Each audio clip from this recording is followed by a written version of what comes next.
Now, I don't mean to start off all of my videos with some unsolvable quandary about the modern gaming landscape. Unfortunately, said landscape is rife with a lot of issues and dilemmas that, while I certainly cannot resolve, I also cannot stop my opinionated self from going on about. The topic for today's discussion is that of game length. What exactly is the optimal game length?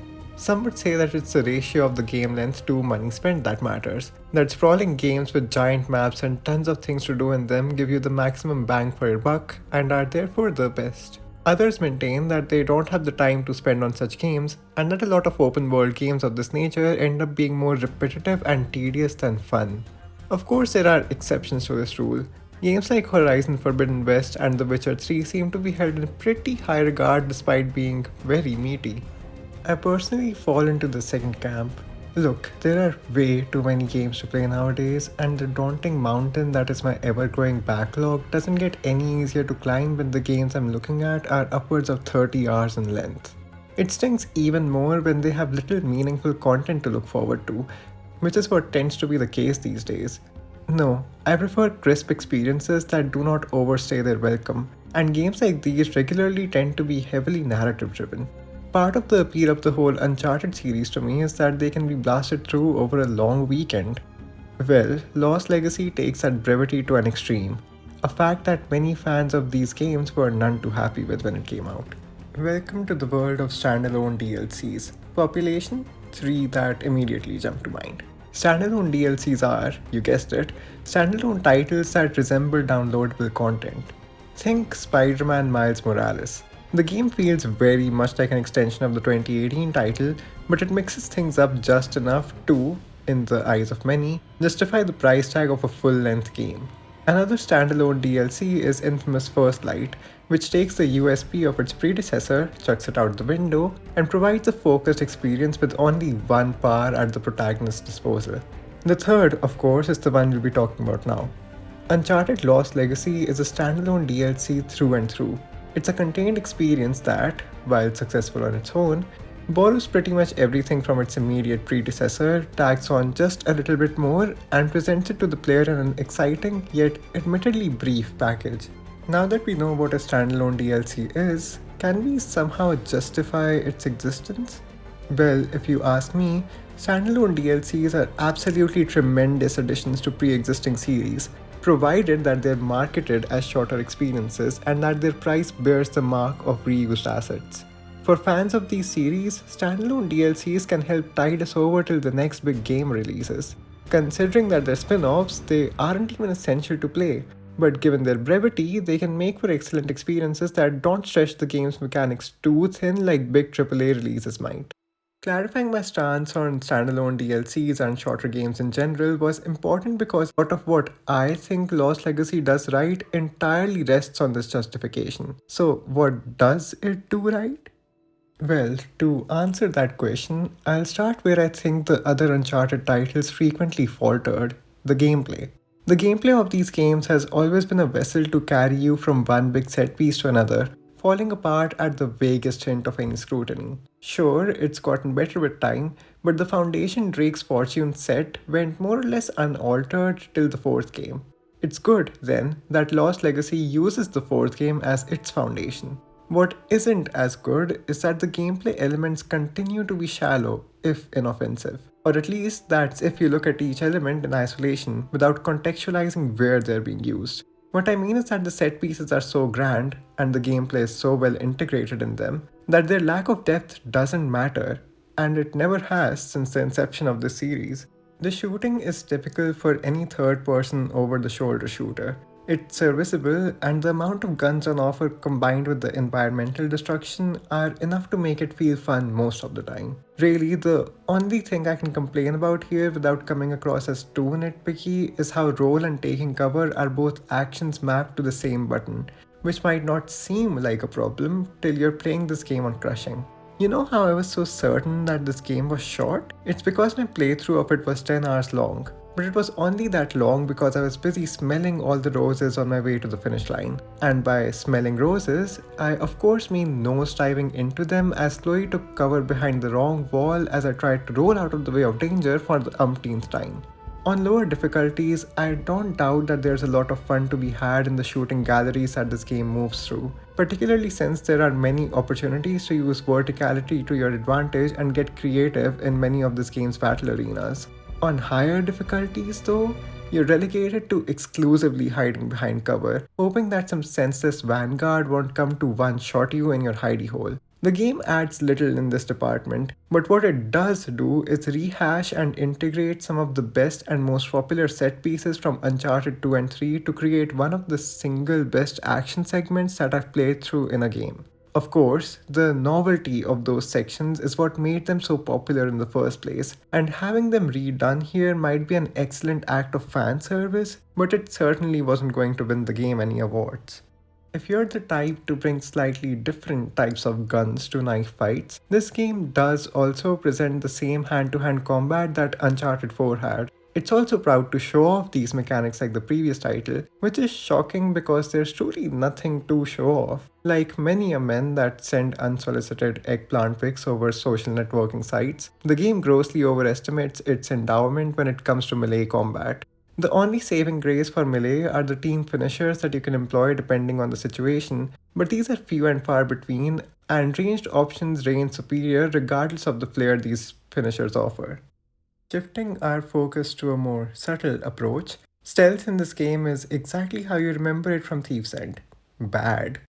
To be fair, any non-stealth game attempting stealth tends to stumble, and it's nothing short of a blessing that this game doesn't have any mandatory stealth sections, except two that come really close that I'll talk about in a second. What irks me is that this game commits the cardinal sin that action-adventure titles that integrate stealth should have learned from by now. It doesn't allow you to move dead bodies.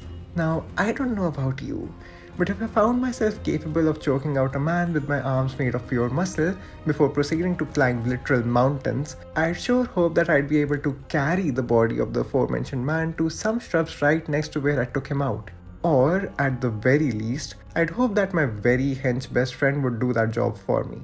Yet, all Uncharted protagonists and their partners seem to lack the fundamental ability of lugging a sack of bones and meat 5 centimeters from where they just drained their life essence with sheer brute strength. Another annoyance in the stealth department is how there's exactly one silent gun in this game that's insultingly a pistol, and even more insultingly has extremely limited ammo. Just like combat, stealth also falters when playing on crushing. While Uncharted 4 and Lost Legacy both have this enemy visibility bar that tells you how close you are to being made, both these games completely throw that mechanic down the drain on the highest difficulty and give each hostile superhuman detection abilities. I know that playing the game on the highest difficulty is a fringe experience, but I think it's the best way to become intimate with a game's shortcomings. This game's new addition to stealth are what I was referring to before: pseudo-4 stealth sections. There's a section in this game where you have to find explosives to take down a tanky vehicle that's likely to one-shot you if you're spotted. The vehicle's ability to move in ways that even the new Hummer EV can't decide, this makes for a fairly tense section where your silent walk through ruins infested with cannon fodder enemies is punctuated by the sound of you blasting remote explosive charges that you planted on the tank. Again, the welding together of set pieces and gameplay is what makes the Uncharted games as successful as they are, and this being Naughty Dog's 5th mainline installment, they really had a chance to perfect their work. I do think that the shorter length of this game is what makes a lot of it shine. Where some of Uncharted 4's excellent sections might have been diluted or overshadowed by grander ones, each idea is executed more or less perfectly in Lost Legacy. Each idea also gets the time to shine because there's very little downtime for the game to muck about in. You would expect that brevity to come at the cost of level structure, but what's commendable is that this game departs from the very linear structure of the previous games in one of its chapters. There's this level where you're openly allowed to explore a decently sized map, completing a few different objectives in any order you fancy. This openness is a breath of fresh air, and while the 4x4 you're driving can be a little fussy to control, there's no taking away from the novelty of this segment. It also pushes you to explore more, since there's other random structures on the map that aren't related to the main objective that you can go to and explore for collectibles and other rewards. For games that are set in stunning vistas, there's shockingly little meaning to exploration in Uncharted games. Much like the climbing mechanics, You'll feel like you're doing something when in actuality you're just pressing a button or two to venture upon a predetermined path. The games all manage to hold the illusion of engagement up fairly well, but Lost Legacy shatters it by showing players what actual exploration in this series could look like, albeit on a smaller scale. Finally, let's talk about the puzzles. Leaving this for last because most action adventure titles based on the seminal works of one Lady Croft seem to forget that these are supposed to be more meaningful than push block A to position B, rinse and repeat ad nauseum. Not this game though. It has some puzzles that, while not groundbreaking, require you to use your dusty old noggin to find the solutions to. There were some such puzzles in Uncharted 4 as well, and I was glad to see them make a return here. Again, the length of this game works to its favor once more. Because the game is short, the few puzzles it does have get their time in the limelight, and they're dispersed through the game well enough to not seem like they were begrudgingly shoehorned in. Okay, alright, this section should be interesting. Here's the thing, the stories of the Uncharted games suck, and they're all the better for it. That's my gaming hot take for you. Let me explain. All 5 of these games follow a cookie cutter formula that was established all the way in the first game and has been rehashed in every title since. Nathan Drake wants prosperity or strives for dignity. He takes his partner on a dangerous mission, some random baddie shows up to get the treasure before Drake, Drake's partner potentially gets injured or appears to be harmed in some way, Drake shows remorse but pushes on, there's some big twist, generally involving the partner who was hurt, Drake finds the treasure but has to give it up for some larger than life cause, learns the lesson that the real treasure were the friends he made along the way. The end. Even the 4th game, that was hailed for having an emotion-filled story, follows this exact same structure. And Lost Legacy is no different.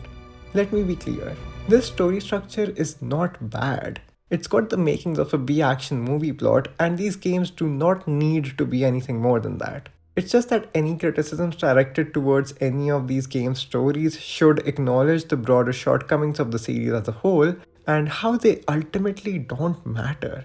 In the lack of a moving plot, I think it's potentially more productive to compare these games to each other in a set-piece dick measuring contest, and that's mostly what I intend to do. But first, I'll point out where the plot differs from the ones before, and whether or not that even matters. Spoilers ahead. First and foremost, the protagonist this time is Chloe. Instead of a wisecracking guy, we have a wisecracking gal instead. But where we were familiar with Drake and his demons, we know nothing about Miss Fraser, an opportunity that the game capitalizes upon by introducing a sob story about how her father embarked on the same mission that she is embarking upon now, only to never return. All in all, that makes 3 treasure hunters in gaming who all share absent family members whose legacies they're trying to fulfill, and 2 of them are within this franchise. It's a cliche, sure, but what makes Chloe more personable is how she seems to genuinely care about the implications hunting this relic will have on the community that it's being taken from. Something that took another British woman one whole shitty finale of a trilogy to figure out. Chloe isn't the only muscle mommy, protagonist, that we're looking at. Joining her ranks is Nadine, owner of the Merc group that Drake and his brother genocided in the first game. Nadine slowly opening up to Chloe over the course of the game is endearing to watch unfold, although I'd be lying if I said I understood what they were even trying to do with Nadine's character and the whole shoreline arc to begin with. Speaking of Drake's brother though, the forceful addition to the series introduced in the last game is once again the source of conflict between main characters, and that's more or less all he ends up being. That being said, he isn't quite as one note as the game's antagonist. A bigoted, frustrating, hot hunk of a man who Nadine has history with that I couldn't particularly bring myself to care about. I know that I'm coming across as overly cynical. The story isn't bad, it's just more of the same. What's frustrating to me is that I wouldn't know how to change it to make it any better and still retain all of the charms that games of this type bring. That's why narratives like this are such a double-edged sword. This is comfort gaming at its finest, and I shouldn't be complaining about it quite as much as I already have. Moving on to something that I couldn't complain about even if I tried, let's talk about the events of the game in order, awing at the magnificence of its graphical fidelity and the scale of everything that happens along the way. The game starts strong with our protagonist finding herself in an active war zone before meeting with the anti-hero from the previous title. While this section is fairly deprived of any gameplay, the atmosphere and tension is on point all the way through. Traversing the rooftops of the city makes for a breathtaking sight, but the introduction of the big bad of this game paints Asav as one in a line of unmemorable villains in the series. I will say that the game does a decent job of setting up the general mistrust that debases Chloe and Nadine's relationship from the get-go, but it's equally predictable that any differences that they may have will be resolved by the end of the campaign. While the game starts at 100, it doesn't feel the need to maintain that pace throughout. The next level serves as a bit of a reprieve. Of course, the fact that I had derived some semblance of serenity from shooting baddies in a jungle probably says more about my mental condition than the tone that the game was going for, but I like to pretend that these ebbs and flows in setting up of stakes were more than just a manifestation of my severe tolerance for violence from playing video games for around 16 odd years. But I digress. What follows is the most open level in any of the Uncharted games. So open, in fact, that the game provides you with a map to track down what you're looking for. There are some other structures to explore here as well as you tackle the 3 towers that lead you to open the gates of the Forbidden City, and the novelty of it all makes this chapter a clear standout in the entire series. This comes at the cost of pacing, but taking your time to explore the area and take on each of the towers is a pretty fun experience overall. Plus, what comes next is a truly breathtaking section that has you traversing cliff faces and statues of Hindu gods. Again, I really like how the game lets you revel in the chaos before presenting moments of tranquility. The balance of the two prevents each high from getting overshadowed by the one that came before. The APC encounter is next, and it brought with it a bit of a realization for me. The conceit of this level is that Nadine is no longer working with you, Sam Drake's appearance having soured the budding friendship between our two protagonists. The problem is that Chloe and Nadine's separation barely brings any change to the gameplay. See, when you have a fight with Atreus in God of War, you feel his lack of respect conveyed through the gameplay. Here, though, you're just going through the motions as always. Considering that the whole point of this game is to foreground the relationship between these two characters, it would have been nice if there were gameplay mechanics that required cooperation in some way. Maybe something as simple as you being able to give commands to Nadine during stealth and combat sections. All that being said, the separation is so brief that the subsequent terse alliance and eventual reconnection would feel stilted had the two of them not shared the experiences that they already had. The shift to the more industrial setting in the following section stirs the pot once again. The helicopter fight is honestly pretty damn fun, and the manifestation of Nadine's failure forces her to confront her demons as we head into the final chapter. Owls, bells. You're gonna miss the fireworks, man. I won't ask twice. Cats. Gun!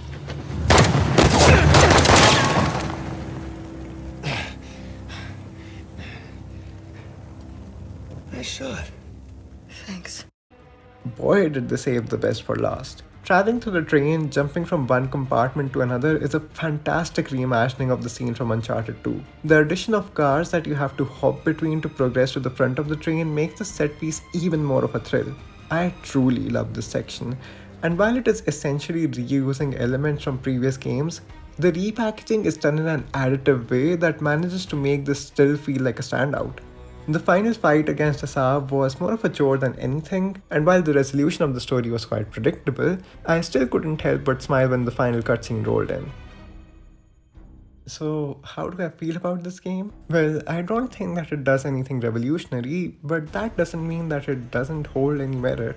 The Uncharted games have been iterative by their very nature, and faulting Lost Legacy for doing more of the same would be entirely counterproductive. Even more so since everything it does so well. It's not my favorite game in the series by any stretch of the imagination, but if it had been an earlier title that came before I had reached my saturation point with these games, I don't doubt that it could have been. Chloe's chipper tone mixed with Nadine's dryness gives rise to some really fun banter, and while the story itself isn't maverick in any way whatsoever, the game remains a delight to play for its entire runtime. There's one thing I don't like about Lost Legacy, and it has nothing to do with the game itself. It's the fact that Naughty Dog expects people to pay to upgrade to the PS5 version. Patching in a performance mode probably wouldn't be too hard considering how many games have done exactly that for free. And this, combined with The Last of Us Part 1 remake, has really made me suspicious of Naughty Dog's business practices when it comes to milking older titles. But well, not like I'm paying for them, so who cares?